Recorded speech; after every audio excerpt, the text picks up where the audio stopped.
Assalamualaikum warahmatullahi wabarakatuh. Bismillahirrahmanirrahim. Alhamdulillahirabbil alamin. Wassalatu wassalamu ala asyrafil anbiya'i wal mursalin wa ala alihi wa sahbihi ajma'in wa man tabi'ahum bi ihsanin ila yaumiddin. Amma ba'd.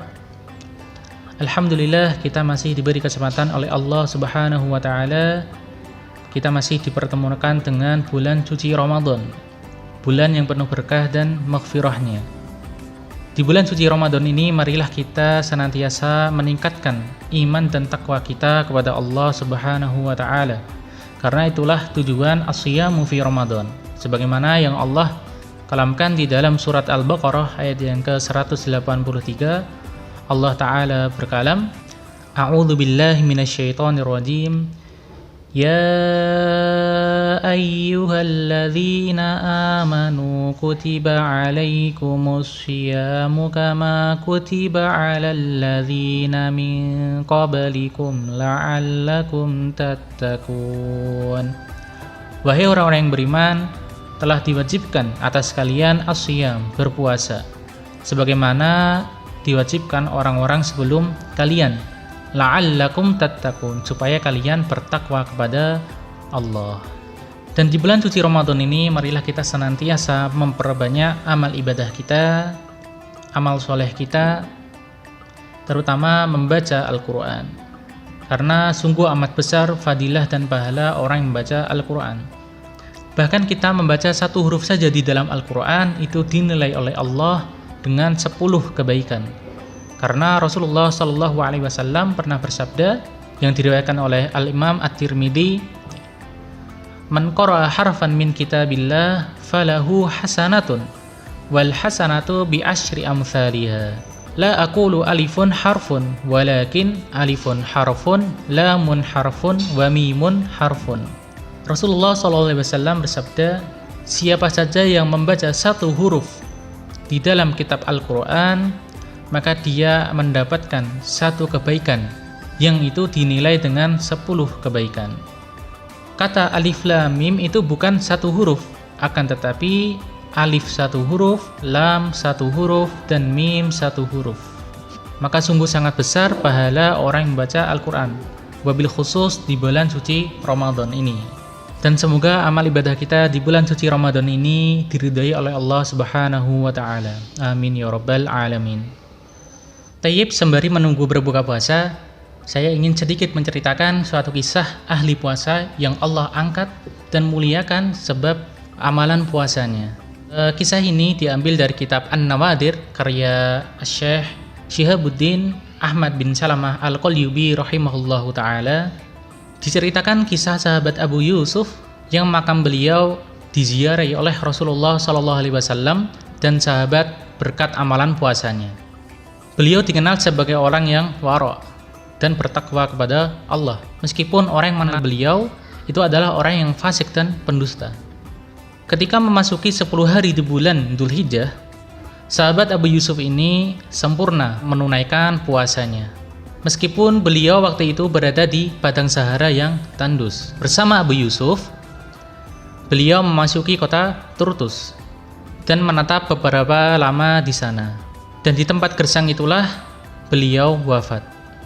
Dan tidak ada yang mengetahui wafatnya beliau kecuali Abu Yusuf, karena tempat situ tidak berpenghuni oleh manusia. Akhirnya Abu Yusuf pun keluar mencari kain kafan untuk sahabatnya. Lalu ketika kembali di tempat tersebut, betapa kagetnya Abu Yusuf karena melihat banyak orang, kerumunan banyak orang menziarahi sahabatnya, mensolatkan, mengkafani sahabatnya. Padahal sebelumnya tidak ada satupun yang berpenghuni di tempat tersebut. Lantas siapakah yang mengumumkan jenazah sahabat saya sampai orang-orang berkerumun berkunjung untuk menziarahi jenazah sahabat saya? Hanya Abu Yusuf di dalam hatinya. Bahkan saking ramainya orang yang berkunjung menziarahi sahabatnya, Abu Yusuf tidak bisa masuk lokasi tersebut. Dengan perjuangan yang keras, akhirnya Abu Yusuf pun bisa menghampiri jenazah sahabatnya. Dan ketika itu pun Abu Yusuf terperanjat melihat kain kafan yang tidak seperti biasanya, yang bertuliskan dengan warna yang hijau, inilah balasan orang yang mengutamakan ridha Allah dibanding ridhonya. Dan dia pun rindu untuk menemuiku dan aku pun rindu untuk menemuinya. Lalu setelah mengebumikan jenazah sahabat Abu Yusuf, rasa kantuk berat menghampiri Abu Yusuf dan akhirnya beliau pun tertidur.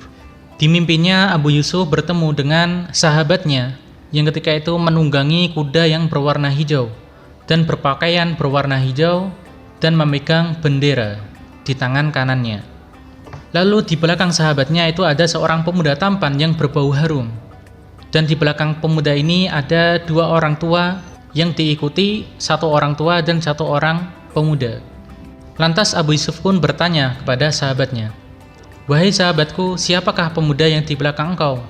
Lalu sahabatnya menjawab, "Pemuda tampan itu adalah Nabi Muhammad sallallahu alaihi wasallam.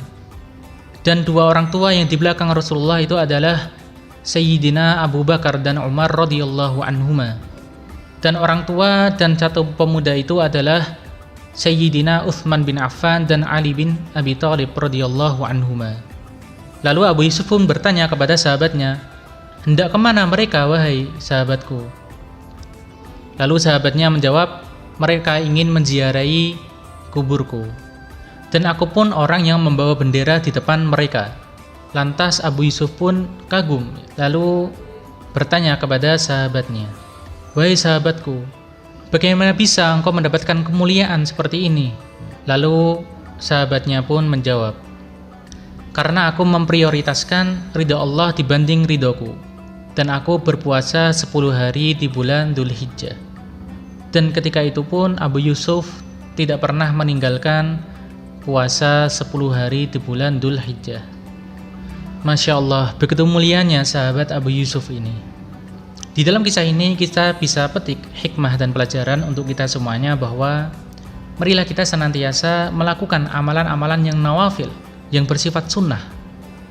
Selain amalan wajib yang harus kita lakukan, mari kita lazimi amalan-amalan an-nawafil yang disunahkan oleh Rasulullah Shallallahu Alaihi Wasallam. Karena bisa jadi amalan tersebut yang menghantarkan kita, yang menuntun kita masuk ke dalam jannah. Seperti kisahnya Bilal bin Rabah, beliau selalu berwudu setelah beliau berhadas. Dan setelah itu beliau menunaikan sholat 2 rakaat. Dan amalan itulah yang memasukkan beliau masuk ke dalam jannah. Bahkan alas kaki beliau itu mendahului Rasulullah Shallallahu Alaihi Wasallam masuk ke dalam jannah.